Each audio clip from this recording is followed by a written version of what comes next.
Hello, it's Lisa here, Interdimensional 5D. If you go to sleep at night and you think you've done something, more than likely you have. We consider this that you're working for the army of the Lord or you're working for the army of the bad guys. Either way, I'm speaking to you. These theorems are based on Dolores Cannon's work, reading the Bible, and my own personal experiences. Now, I on purpose put the wig on now each time, and I'm not going to go into the reasons why, but I guess you can't just make money if you're ugly, right? If you're ugly and you're psychic, you're a nobody. Anyway, they think I'm ugly. I keep getting told that I'm ugly. So there it is. As part of my shadow work, is I have to figure out how to like myself after all these years, and being married to somebody who's devastated my life. Now, I just tried to look up something that might occur at the Kennedy Center, and I don't pay attention to stuff like that because I don't really care about celebrities' lives. And maybe that's why there's a throttle on my channel. However, I do know there are celebrities who listen to me, which I find very interesting. Now, I don't know if this is true. I tried to look it up. My daughter said, "Gee, Mom, when you get that kind of information, you should validate it because it would validate your psychism."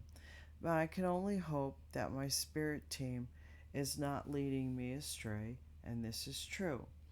Now, for a very, very long time, I connect with Benedict Cumberbatch in a 5D quantum entangled relationship. And I'm using his name on purpose. And I've heard all this about a speaking engagement, and I had no idea that it would be a Kennedy Center thing. But after looking at the Kennedy Center thing, that's the only people who really speak there are celebrities of all sorts. So then I hear, um, through the spaces in between, that he's going to go to the Kennedy Center and speak about me. Like my name will come up. Well, I gave him an ultimatum. Okay, let's go back a little bit. The court trial that I refer to.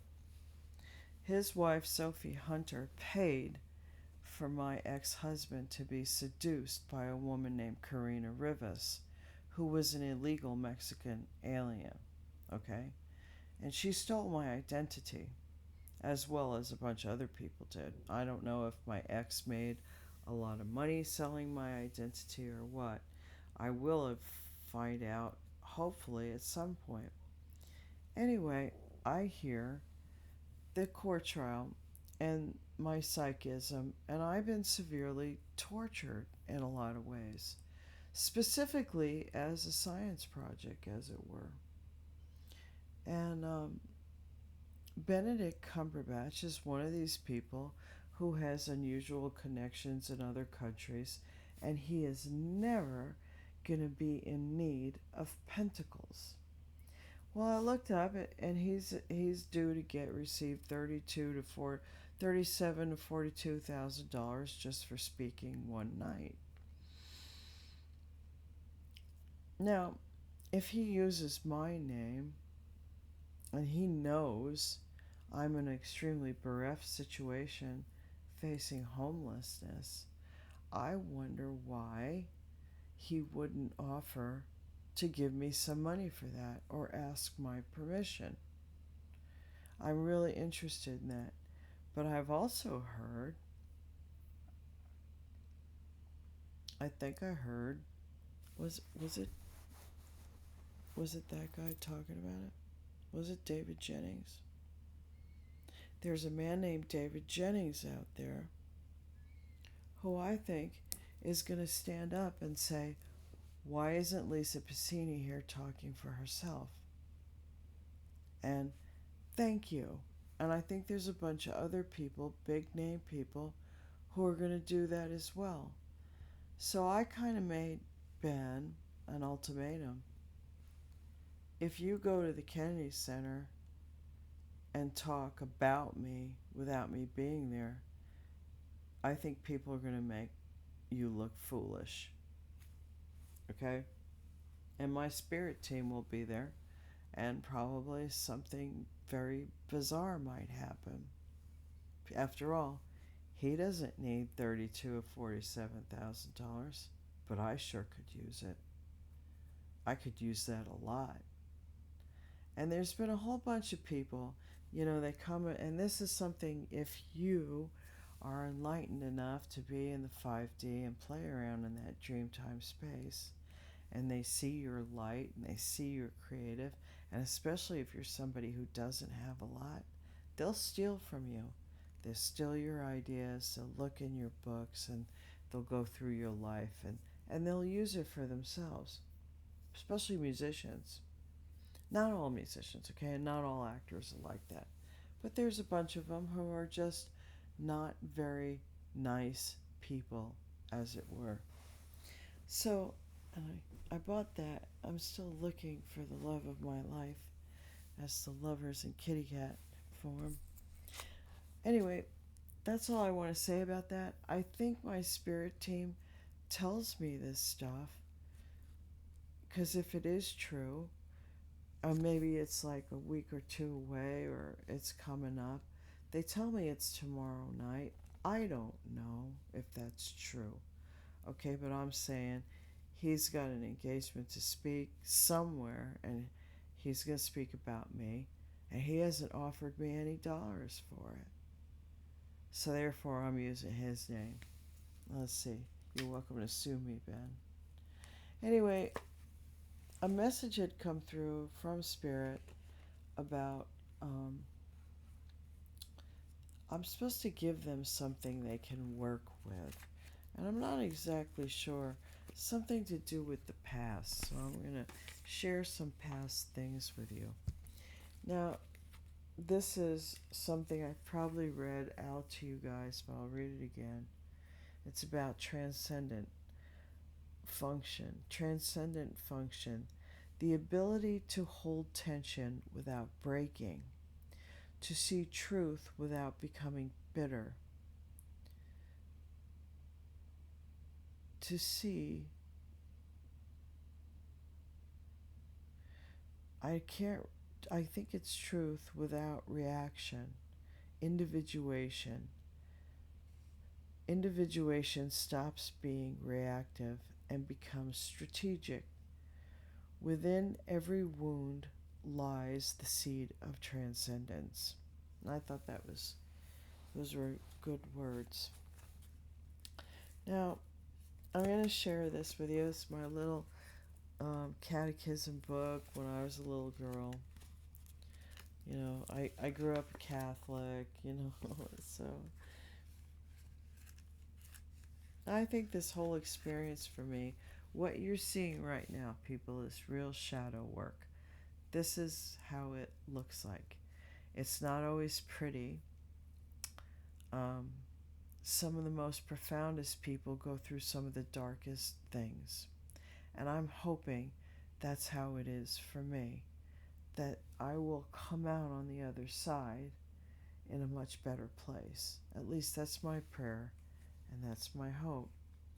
Now, I found some pictures in that little catechism book of me and my past.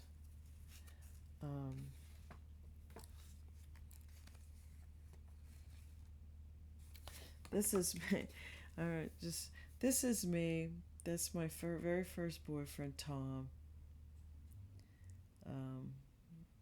He was a black belt in many of the martial arts, and he taught me everything I know. That's me with his mom and the kids. I used to paint people's garages. Make them look pretty. And he had told me he wouldn't like me anymore if I cut my hair. Well, of course I did cut my hair, and he still did like me. And I look at this picture, and I look at how happy we were, and what a happy man he was, and I made him a happy man. And it saddens me. The story is quite sad. It was my first heartbreak, and I think in some ways, when you're 18 years old, you don't really know to talk about it or express it. And I just left. And the story went this way. One of the men from his dojo came and found me. His name was Paul. And Paul told me that a good friend of mine was giving him blowjobs in his car, like every other night or so. And it kind of broke my heart. And I didn't really think it through. I didn't think to ask Tom. I didn't think to talk about it. I just stifled it. And I think the guy wanted me to go out with him. And I never thought about it being used in that way. So I was about ready to depart and go to college. And he had a friend, a woman friend, Helen, that he talked about a lot because they grew vegetables and they ate from the garden and stuff like that. And he was very enamored with the Asian way of living. And I felt like he liked Helen. And, back in the 70s, people didn't look at sex as like it was important. At least some people didn't, some people did. I felt like he was having a relationship with Helen, so when I left and found out about my friend, I just left. That was the end of it. I never came back. He did come out to see me out there in college, but he never asked me to come home.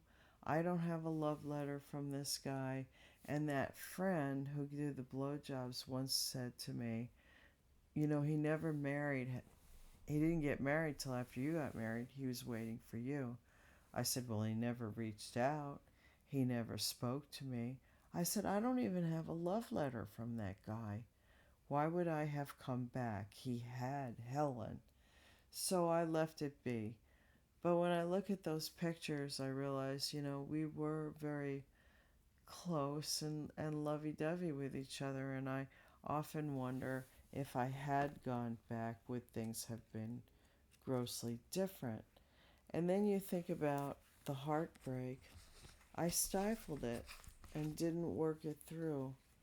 And I think that's why I had relationships with men. I gravitated towards men, I guess, who didn't really love me. And that makes me sad that now, at this late stage of my life, I'm actually dealing with my very first heartbreak. And that's shadow work, people. It's not easy, and it's not pretty. But at least maybe I have transcended. I'm not crying. I did that a little bit earlier. I got some tears, but I didn't do the whole boo-hoo thing. Anyway, another message that I'm just trying to give Spirit what they want, I hope.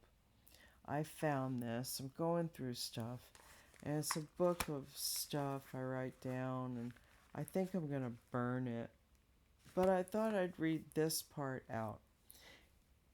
It's dated February 11th, 2024 at 2:05 a.m. And it's titled, A Mission of Earnestness.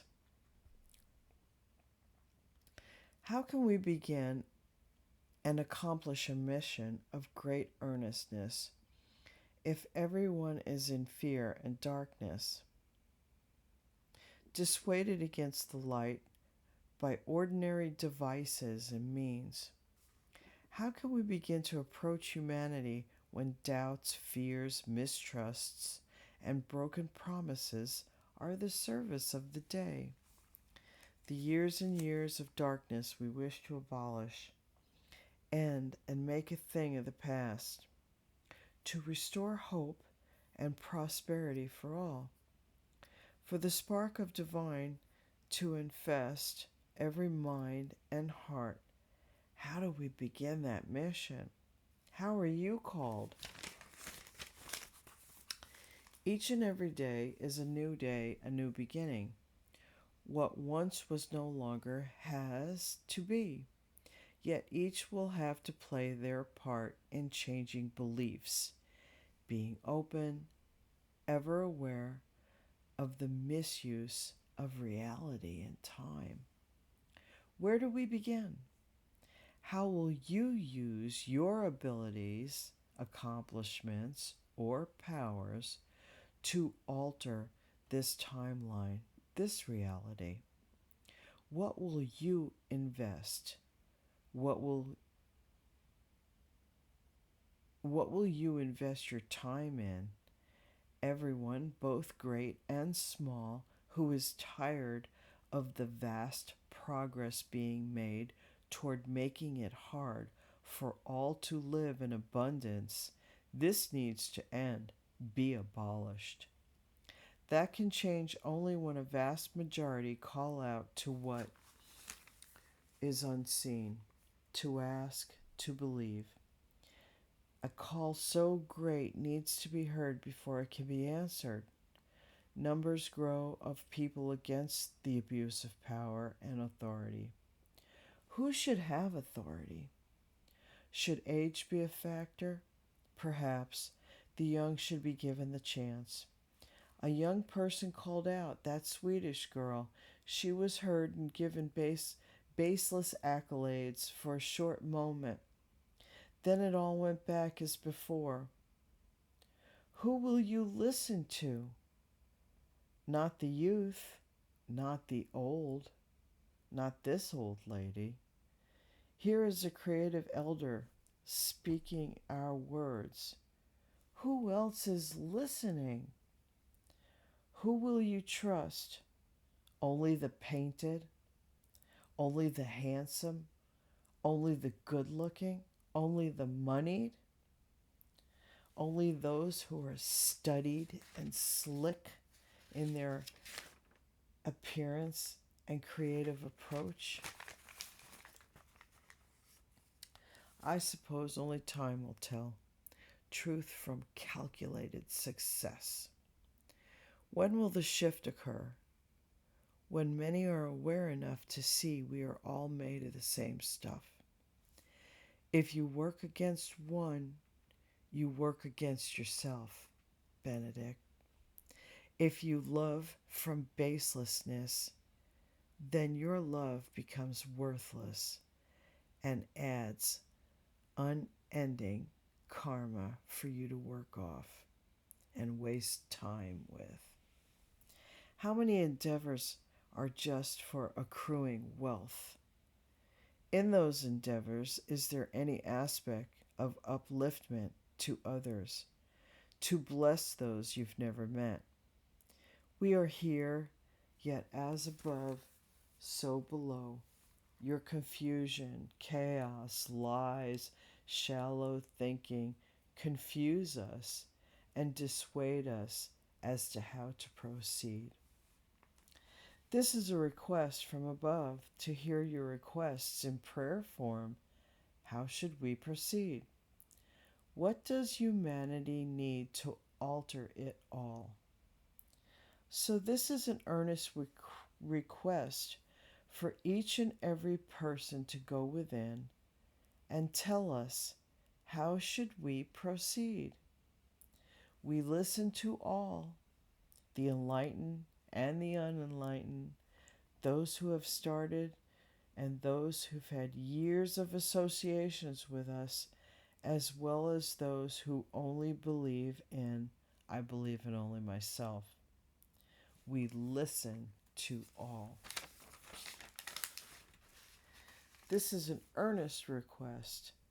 Tell us how we should truly begin the shift, the change for this new age. Thank you, Valiant Thor. And that's who gave me those words over a year ago. And with that, I'm going to conclude this video. And I just want to say, after reading those words, the thought came in: Benedict can't have me there. Kennedy Center and all these hoity toity people. Well, he wouldn't be able to party hardy if I was there, now would he? And that's probably the sad truth of it. And why share pentacles if she doesn't know? Right? Anyway, thank you for listening. I'm trusting in spirit about the Speak and Kennedy Center. When I looked it up, there wasn't any lists that you could find, and they did say they like to keep things secret. So if you're there tomorrow night and you speak out on my behalf, thank you so much. I really appreciate you for that. And I know there's a lot of you big names out there who do listen to me, and I'm honored. Anyway, I love you all, or I think you're amazing, and I love you all. Have a good night now.